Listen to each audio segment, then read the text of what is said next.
It was a cold October evening, the kind where the wind cuts through the streets and the city seems to hold its breath. People were finishing their dinners, walking dogs, or settling in for the night, unaware that their lives were about to be shaken to the core. At 9:17 p.m., a call came into the city's 911 center. The voice on the line was trembling. There's someone in my neighbor's apartment. I think they're dead." When police arrived at the penthouse of Michael Harper, a well-known businessman, they were met with a sight that would haunt them forever. Harper lay lifeless in his living room, the scene unnervingly calm. No signs of forced entry. No struggle. Just a man, suddenly gone, leaving behind a silence so heavy it felt almost physical. The city reacted instantly. Headlines flashed on every screen. Social media buzzed with speculation, rumor, and fear. People locked their doors, glanced nervously at the shadows, and whispered questions they didn't want answers to. Who could have done this? Why? Could it happen again? Detective Laura Pierce was assigned to lead the investigation. A seasoned detective with a reputation for meticulous work, Pierce quickly realized this would not be an ordinary case. Every detail seemed deliberate. Every small clue hinted at a larger, darker story waiting to be uncovered. Neighbors described Harper as private, even secretive, but there were no clear enemies. The motive remained a mystery, the method was puzzling, and the fear began to spread through the city like wildfire. Then, amid the chaos of the crime scene, something caught Detective Pierce's eye. A single note, carefully placed on the coffee table. Just one sentence, written in neat, deliberate handwriting. "The city will remember." In that moment, it became clear, this was not just a murder. It was a message. A warning. And the city, whether it realized it or not, had become part of something far more sinister than anyone could imagine. As night fell and the streets emptied, the shadows in the city seemed to grow darker, heavier. And somewhere, in the quiet, the person who orchestrated it all watched, knowing the fear had only just begun. Detective Laura Pierce knew that to catch the killer, she had to understand the life of the victim, Michael Harper. On the surface, Harper was everything the city admired, a successful businessman, a respected philanthropist, a man who seemed to have it all. But as Pierce dug deeper, the glitter began to fade, revealing a network of secrets, rivalries, and grudges. Harper's business dealings were complex, involving partnerships that sometimes turned bitter. One former ally, now a competitor, had publicly clashed with Harper over a major investment deal. Another, someone who once trusted Harper implicitly, had vanished under suspicious circumstances years earlier. Then there was the personal side. Harper's family life, though private, hinted at tension. An estranged brother, angry and overlooked, had long carried resentment. A hidden relationship, unknown to the public, added another layer of mystery, a connection that some whispered had been strained, even dangerous. Detective Pierce examined every angle, every name on Harper's long list of acquaintances, looking for a motive. That's when she found them, letters, carefully folded, delivered anonymously over the past few months. Threats. Warnings. Cryptic phrases that didn't make sense until now. Each one was a piece of the puzzle, a small breadcrumb left deliberately by someone who had been planning this moment for a long time. The city, meanwhile, was on edge. News outlets reported every detail, some accurate, some not. Social media lit up with speculation, rumors, and conspiracy theories. Everyone had an opinion, and the fear grew as the line between fact and fiction blurred. One evening, as Pierce studied Harper's documents, a tip came in, anonymous, brief, and unsettling. "Look where no one is looking. The truth is in plain sight." It was a clue, or maybe a challenge. Someone wanted her to find them, but they also wanted the city to feel their presence, to understand that Harper's death was only the beginning. Pierce realized the killer was not just after Harper. They were after control, fear, and attention. And as she pieced together Harper's life, she began to see a pattern, one that suggested the city itself had become part of the game. By the end of the chapter, Detective Pierce knew this was no ordinary murder case.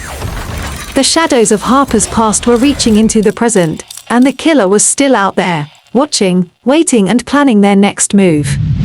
By the third week of the investigation, the city was no longer just afraid, it was exhausted.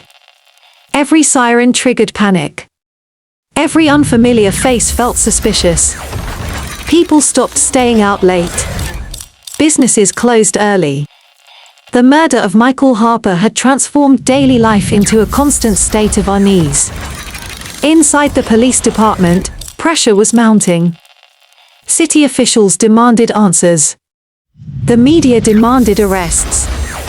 And Detective Laura Pierce felt the weight of every unanswered question. The suspects were narrowing, yet none of them broke. Alibis held. Evidence contradicted itself.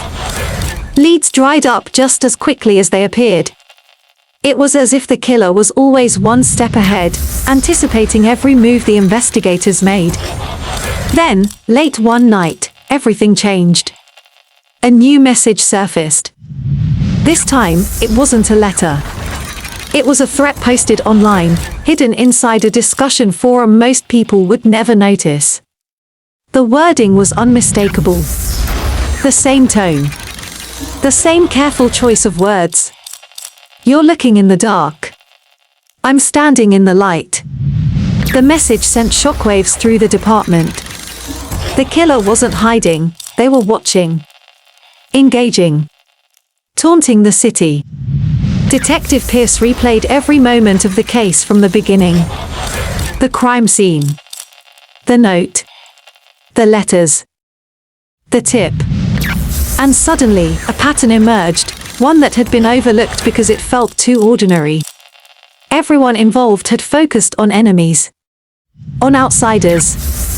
On people who hated Michael Harper. But what if the danger wasn't outside his world? What if it had always been inside? Pierce turned her attention to Harper's inner circle, people who had access, trust, and opportunity. Employees. Advisors.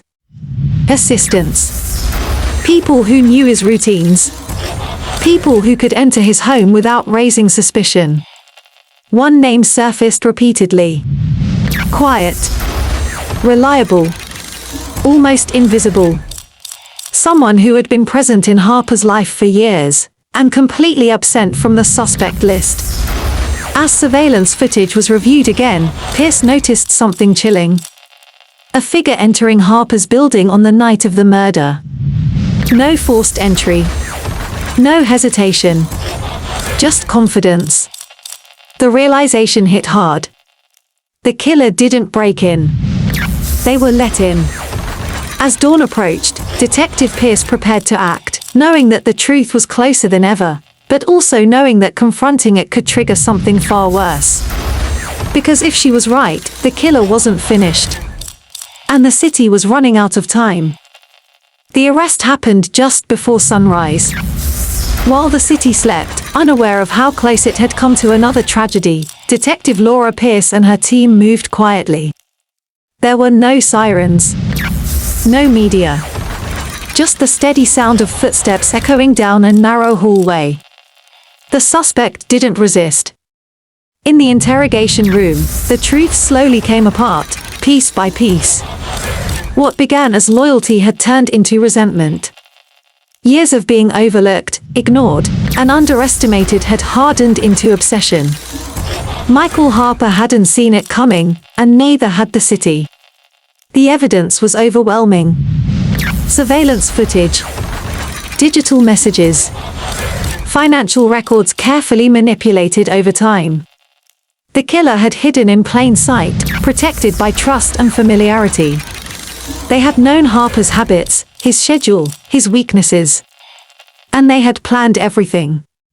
The note found at the crime scene was never meant just for the police. It was meant for the city.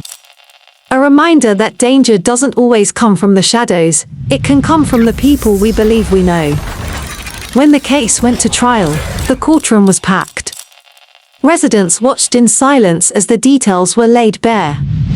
Every revelation deepened the collective shock. The verdict brought justice, but it did not bring peace. Because the damage had already been done. Even after the case was closed, the city never fully returned to normal. People still remembered the fear.